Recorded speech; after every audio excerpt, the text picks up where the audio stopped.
So we have a gearbox. Behind here there's a gearbox now.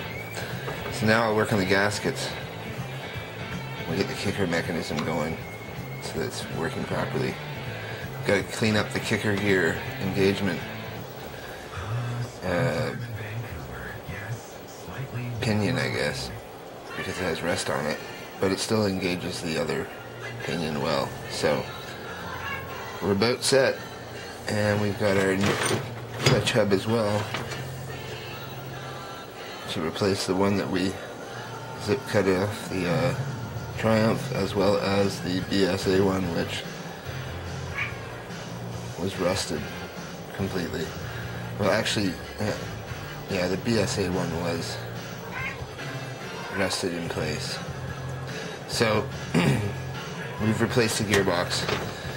We've got to get this over to a friend's house, I think, to help me clarify that I have it set up properly in here and that my lay shaft float is correct. I didn't really feel any lay shaft float, discernible float, a little bit perhaps, but not much. I had to rethread this hole here. It was stripped at the edge of the beginning of it. So now that's set up.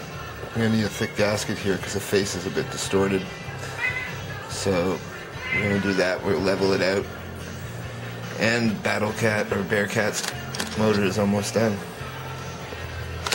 And we've got the barrel being honed, hopefully, and cleaned up.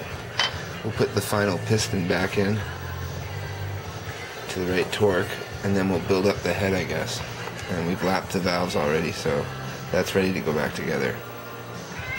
So there you go, Rocket 3 rusty gearbox fixed. The zip cutter did no damage. Yeah, I love it when a plan comes together, Bearcat.